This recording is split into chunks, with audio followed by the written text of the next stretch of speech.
So it's finally time to talk about The Last of Us Part 2, a game I couldn't play until now, mostly because my PC was doing its best not to die in the attempt. But thanks to my trusty RX 580 and a lot of frame generation, I was finally able to play this controversial title. And no, I won't be covering those controversies, mostly because they are dumb. Genuinely plays out like a woke feminist lesbian fan fiction. And I'm here to talk about the actual game. But let's give some quick context. The Last of Us Part 2 launched in 2020, which is kinda but development started all the way back in 2014. It's a direct continuation of the first game, but this time you're playing as Ellie, and she is now grown up and living in Jackson, a relatively big survivor town. She knows how to take care of herself, and that's going to be really important later. Now, before I continue, this video contains major spoilers of this story, so if you haven't played it, I would really recommend you to do so, and then you can come back to this video. Now, remember how in the first game, Joel basically a hospital full of fireflies to save Ellie, even though they might be able to cure the cordyceps infection? Well, yeah, turns out some people survived that incident and now they want revenge. Abby, the daughter of the doctor that Joel killed, goes through a series of very unfortunate events, and she ends up with Joel and Tommy, who are saving her from a horde of infected. Once they are with her group, she doesn't waste the opportunity, and Joel gets brutally killed in front of Ellie, who can't do anything about it but just watch. Please don't shoot. And yeah, that moment hurts. You feel Ellie's rage and you understand it because Joel wasn't just important to her, he means something to us too, because at the end of the day we also played as him in the first game. Now, the whole story leans into this. It shows you flashbacks to special moments between Ellie and Joel.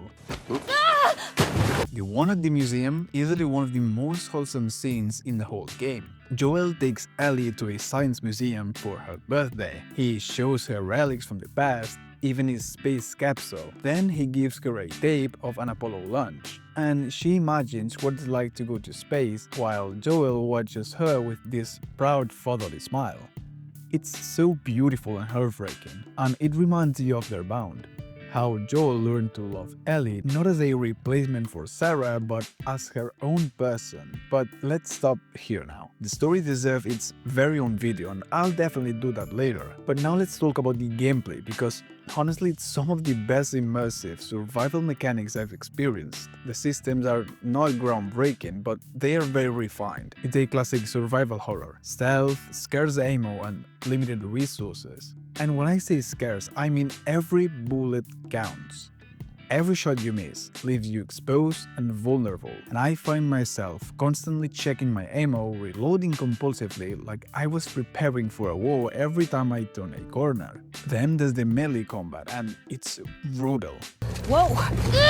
Most games give you a melee weapon and call it a day. Here, the game forces you to engage up close and it wants you to feel how painful it is, especially against humans. Low ammo pushes you into stealth and close quarters combat, and you'll be hiding in tall grass waiting for the right moment. And when that comes,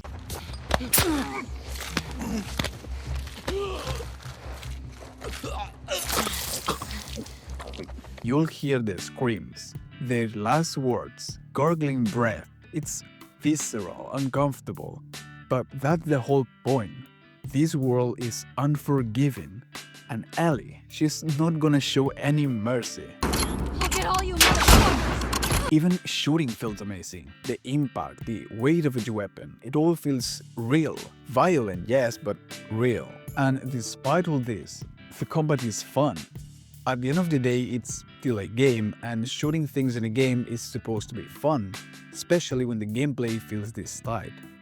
The movement also adds to this immersion. I like to call it the bag of potato style, because you can feel the weight in every step. There's lots of inertia and momentum. Ellie doesn't just glide throughout the world, she exists in it. The physics engine plays a big part too.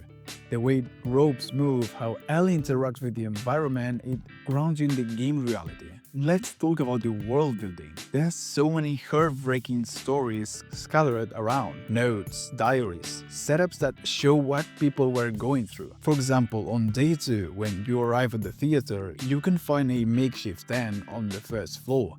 Inside there's a note from a man who's sick. His friends left to find medicine. In a later note, he wonders if they died or if they just abandoned him. He decides to try to turn the power on the theater. Later, if you explore the rooftop, you'll find his skeleton. He died trying to fix the power, and Ellie, she just makes a sarcastic comment. Damn. You get fried? Guess you weren't much of an electrician. You didn't have to read any of those notes. You could have gone straight to the objective, but those little moments, they matter.